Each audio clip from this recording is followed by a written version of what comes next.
Ang mabuting balita ng Panginoon ayon kay San Mateo. Sa malhating pagdating ng anak ng tao, kasama ang lahat ng anghel, uupo siya sa kanyang trono ng kalulhatian. Tipunin sa harapan niya ang lahat ng mga bansa at sila'y kanyang pagbubukod-bukurin, tulad ng ginagawa ng pastol sa mga tupa at mga kambing. Ilalagay niya sa kanyang kanan ang mga tupa at sa kaliwa naman ang mga kambing. Kaya't sasabihin ng hari sa mga nasa kanan niya, "Halika kayo, mga pinagpala ng aking ama. Pumasok kayo at tanggapin ang kahariang inihanda para sa inyo mula pa ng likhain ng daigdig. Sapagkat ako'y nagugutom at ako'y inyong pinakain, ako'y nauuhaw at ako'y inyong pinainom. Ako'y isang dayuhan at inyong pinatuloy, ako'y hubad at ako'y inyong dinamitan. Nagkasakit at inyong dinalaw, nabilanggo at inyong pinuntahan." Sasagot ang mga matuwid, "Panginoon, kailan po namin kayo nakitang nagutom at aming pinakain o nauhaw at aming pinainom? Kailan po kayo naging dayuhan at aming pinatuloy o kaya'y hubad at aming dinamitan? At kailan po namin kayo nakitang nagkasakit o nabilanggo at kayo aming dinalaw?" Sasabihin ng hari, "Tandaan ninyo, nang gawin ninyo ito sa pinakahamak sa mga kapatid kong ito, sa akin ninyo ito ginawa." Sasabihin naman niya sa mga nasa kaliwa, "Lumayo kayo sa harapan ko, kayong mga isinumpa. Doon kayo sa apoy na hindi namamatay na inihanda para sa dyablo at sa kanyang mga kampon. Sapagkat hindi ninyo ako pinakain noong ako'y nagugutom, hindi ninyo ako pinainom noong ako'y nauuhaw, hindi ninyo ako pinatuloy noong ako'y isang dayuhan, hindi ninyo ako dinamitan noong ako'y hubad, hindi ninyo ako dinalaw noong ako'y may sakit, at noong ako'y nasa bilangguan." At sasagot din sila, "Panginoon, kailan po namin kayo nakitang nagutom, nauuhaw, walang matuluyan, hubad, may sakit o nasa bilangguan, na hindi namin kayo tinulungan?" At sasabihin sa kanila ng hari, "Tandaan ninyo, nang pagkaitan ninyo ng tulong ang isa sa pinakahamak sa mga ito, ako ang inyong pinagkaitan." Itataboy ang mga ito sa kaparusahang walang hanggan, ngunit ang mga matuwid ay pupunta sa buhay na walang hanggan. Ang mabuting balita ng Panginoon. Word of the day, hear what God has to say.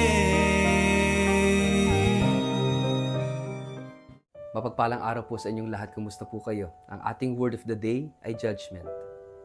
Sa pagunitan natin ngayong araw ng mga kaluluwa, ang simbahan ay humihimok sa atin na hindi lamang manalangin para sa mga yumaong mahal natin sa buhay, kundi suriin din ang ating sariling buhay sa liwanag ng Ebanghelyo. Ang salita ng Diyos sa araw na ito ay hindi lamang paalala, kundi babala.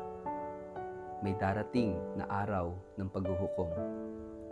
At sa araw na iyon, haharap tayo, hindi sa isang hukom na walang puso, kundi sa hari na puno ng katotohanan at habag.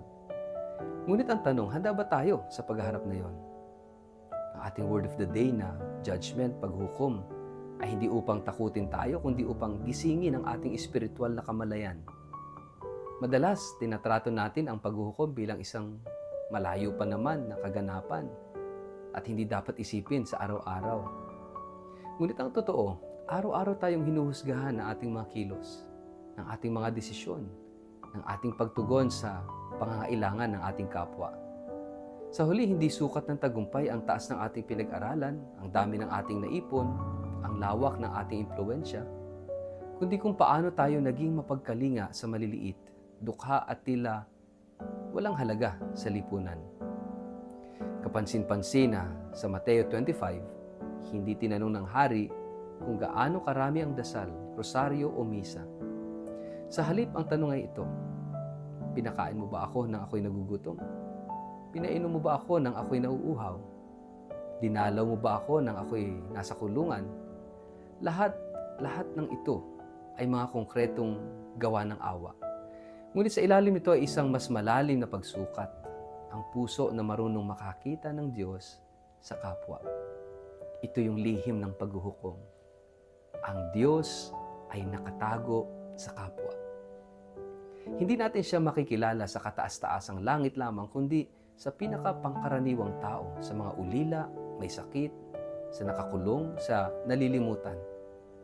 Ang kabiguan nating mahalin ang kapwa ay kabiguan nating mahalin ang Diyos. Sa huli, ang ating pananampalataya ay haharap sa salamin ng habag. Mahal mo ba ako? Ipinakita mo ba sa kapwa mo?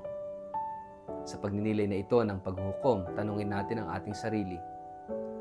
Kung ngayong araw ay ihaharap ako sa Diyos, ano ang masasabi ng buhay ko?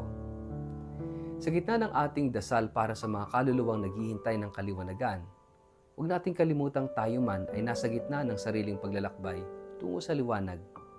At ang bawat araw ay pagkakataon upang maipasa ang paghuhukom sa pamamagitan ng pagmamahal at paggawa ng maraming kabutihan. Hindi naghihintay ang langit sa dulo lamang ng buhay. Ang langit ay sinisimulan dito sa lupa sa tuwing tayo ay nagmamahal, nagpapatawad at tumutulong. Sa tuwing tayo sumusunod sa utos ng Diyos, hindi dahil sa takot, kundi dahil sa pag-ibig. Kung ang puso natin ay hindi bukas sa kapwa, mananatiling sarado rin ito sa Diyos. At sa araw ng paghuhukom, ang ating kaluluwa ang magsasalita kung ito ba'y nabuhay sa pag-ibig o nalugmok sa pagkamakasarili. Pagnilayan po natin, kung haharap tayo ngayon sa Diyos, hindi bilang pari o laiko, hindi bilang sikat o kilala, kundi bilang ako lamang, tayo lamang, makikilala ba tayo ng Diyos bilang isang tunay na anak na nagmahal sa kapwa?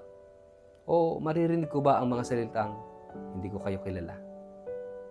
Sa ngalan ng Ama at ng Anak at ng Espiritu Santo. Amen. Panginoong Jesus, Ikaw ang hukom ng araw ng paghuhukom. Ngunit Ikaw rin ang awa ng Diyos sa bawat araw ng aming buhay.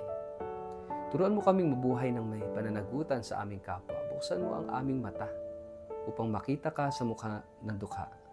May sakit, nagugutom at nagdurusa. Ipaalala mo sa amin na ang langit ay nagsisimula sa mga simpleng gawain ng pag-ibig. Sa araw ng paghuhukom naway matagpuan mo kaming hindi perpekto, ngunit tapat sa pag-ibig.